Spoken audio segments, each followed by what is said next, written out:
There are many street children in Russia who are completely homeless, who live goodness only knows how. Many of them have run away from orphanages. So one of the things we're trying to do is provide alternatives to orphanages in the first place. For the past 2 decades, through my work with a number of charities, I have met and been inspired by a number of individuals and organizations here in the UK helping overseas. These are their stories and their contribution to the world from the UK.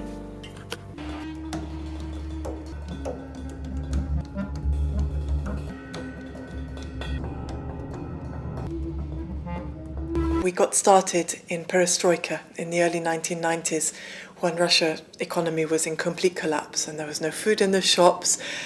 Orphans were going without shoes, even in winter. And so we started off by shipping over large containers of clothes, of medical equipment, medicines, and also right from an early stage, fabrics and wool, so that people could set up cooperatives to sew and to knit to earn themselves a living. But we realised early on that poverty isn't just about not having money, not having things. It's also about the thousands and thousands of children still kept in large-scale orphanages, deprived of family life and of the most basic emotional support. And in fact, 10% of young people coming out of orphanages, it's estimated, commit suicide within a year. Poverty is also about the disabled children who their parents are encouraged to give them up again to large institutions where their health will be worse. Again, they don't have the family care. So right from the start, we were bringing people to the UK to train as physiotherapists, to train in gynecology and obstetrics, and also supporting community groups in a region called Karelia, which is about 300 miles north from St Petersburg, a very remote and very harsh climate in that region. And the towns and villages there are very, very poor. But we came across some wonderful people who, through the churches, were reaching out to their community and doing wonderful things to provide employment for local people, to help ex-prisoners, because this was an area that had been full of gulag, full of camps, and there were a lot of prisoners who were released, who had no roots in the community but nowhere else to go. And the church was helping all of these people. And even though they themselves were desperately poor, they'd already got started helping people, and we just gave them the tools that they needed to expand their work and to do a bit more. How did you get yourself involved with this charity? I studied Russian at university, and British students, when they study a language, they always have to go and live abroad in that country for 1 year in the middle of their course. So I lived in St Petersburg in 1996 and then went back again after I graduated in 1998. And I wasn't volunteering full-time, I was teaching English, but I got involved through a friend of a friend, volunteering with a charity that helped elderly people, which I later discovered was sponsored by St Gregory's Foundation. And at that time, the government wasn't able to pay out the pensions on time, and the pensions were absolutely tiny in any case. So it was a common sight to see elderly women begging on the streets. And this was a generation that had lived through the siege of Leningrad during the Second World War, where the whole city had suffered great starvation. And so it was really heartrending to see people forced into that situation. I visited a wonderful woman who was an academic who she had TB of the spine, so she was pretty much confined to her bed. But she was a great Anglophile, so I used to go and visit her and chat about England. And I also got involved in doing some DIY of the most basic kind, because they were and the charity was turning an old communal flat into a small-scale old people's home, again with a loan from St Gregory's Foundation to set up. And this was just so revolutionary, because up until that point, if an old person couldn't stay in their home, they would if they were lucky, get a bed in a geriatric ward, which meant 30 people living on a ward with no privacy, no room for their personal possessions. And in this home, people could come in, have a room of their own, with just 6 of them living in a place. They even have a chapel in one room in the flat, because many of the elderly women are very devout. And so their whole life is looked after, not just their medical health, not just being fed, but just being looked after in a wonderfully warm atmosphere. And I guess I found the absolute commitment of the people there just so inspiring that when I came back to Britain, I carried on being involved, at first packing clothes up to send to Russia when we were still doing that. And then after some time, the charity was looking for their first employee. And so they took me on, and now I sort of do fundraising and keep in touch with our projects in St Petersburg and in Karelia. Now, who are your founding members?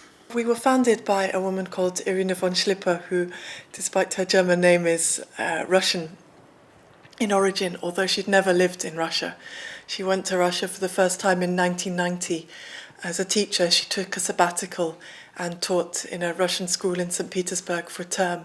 And it was during that time that she made contact with some local people who were already beginning to organise and to help in their community. And so she helped them to get together with others and strengthen their local organisations. Who are your supporters? Are they all UK based, or do you have supporters, also in Russia? Well, we started with the supporters were mainly drawn from our founders' networks in the Russian Orthodox Church in the UK, and many Orthodox parishes around Britain still support us very generously. But we've moved a long way beyond that. One of our main groups of supporters is in fact based at Chester Cathedral in the northwest, and we have supporters scattered all around the country. Some of them have Russian origins. Some, like me, started off just being interested in Russia, in the culture, in the language. But many of them are people who simply have heard about our work and are attracted by the imagination and the creativity and just the effects that we can have in Russia.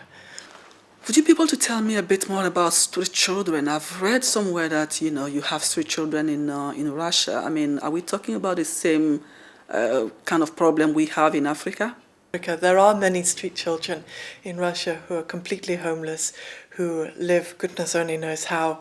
Many of them have run away from orphanages. So one of the things we're trying to do is provide alternatives to orphanages in the first place, and to strengthen vulnerable families where there are problems, where the children could be at risk, so that they feel happy at home and don't feel the need to run away, and so the authorities don't put them into orphanages. But one of the other things we do further north in Kandaporga is during the school holidays we feed 30, 40, well, in Russian they call them street children. What they actually mean are children who have probably alcoholic parents, possibly abusive, and it's very unpleasant for them to be at home. So they spend all day on the streets. They sometimes stay away from home for a few nights, for a week perhaps, and so they're in a very vulnerable position. And we're trying to help them both by feeding them during the holidays and also by offering volunteer camps where they can get involved in projects, helping in their community, and see the benefit of working hard for some tangible result. And I mean, one girl, for example, a young teenage girl, had got involved in prostitution, but through the project and through contact with the people at the parish, she left that behind her and has now got a small market stall in the town. So we know that it's not just about feeding them, it's also about bringing them into a community of caring adults who can look after them in other ways as well and encourage them onto the right path. How do you think Russians in urban areas feel about street children? I mean, poverty in general in the country? Well, I mean, it's difficult to generalize about Russians, of course, but the wealthier Russians, I think many of them are really unaware of how most people in their country live. And I've read surveys that, say that while the standard of living for many people has risen quite sharply in the last few years in Moscow and in St Petersburg, they just assume that the rest of the country has risen with them. And even many Russians don't actually know that there are lots of villages and small towns where people don't have running water. They don't have some of the most basic things. I've seen people, there was a building, I assumed it was unoccupied because the windows were boarded up. But my colleague who I was with said, oh no, people live there. They just board up the windows because they're living in temporary barracks, which were built in the 1950s for Soviet labour schemes. They're not properly insulated, they don't have proper heating, and people are still living there decades later, even though those labour schemes no longer exist. And they have to board up the windows to keep warm. And I think a lot of Russians would be quite shocked about that themselves. But also, we find that most Russians are incredibly generous, but they tend to be generous to people that individuals, so they would help out their family, they would help out their neighbours. They might even help a complete stranger who just appeals to them personally for help with an operation or something like that. But because of the recent history, they don't tend to trust organisations and charities. But that is changing. And that's what's exciting about my work, is that we're really at the edge of a cultural change in Russia, and you can see all the time that things are developing. And so we really hope that in the next 5 to 10 years, people will be much more prepared to help charities which are doing something about the root causes of all of these problems. And it'll become much easier for our colleagues to raise money locally. How do you get people involved, with the work that you do? How do you go about fundraising? We are a small charity, so we don't advertise. So I think this is indeed the right time then to appeal to people out there, including Russians themselves here in the UK, and maybe tell them there is indeed a big need there in Russia, and you need the support. Yes, well, without our supporters, we wouldn't exist. And what's exciting is that a huge amount can be achieved with relatively small amounts of money. Because what we're talking about is trying to introduce new ways of doing things. For example, just £30 will sponsor a professional to lead a session with young people who grew up in orphanages. And they need professional help to help them adjust to life. And equally, our work further north, it costs just 20 quid to feed a child during a summer camp. And we know that this is really good for bringing the communities together, for making the children feel part of something bigger than themselves, including those street children we were talking about earlier. And the other thing about us is that we're a very small charity. So I'd encourage anybody to get involved, because you can really feel part of it. You can, you get to hear the progress about the people as they progress, and you'll get to know the names and feel that the colleagues that we're working with, who are all wonderfully committed and creative people. And so I think once people do get involved, they get quite hooked on Russia and on the work that we're doing, and it gives people a great sense of inspiration in their own lives as well.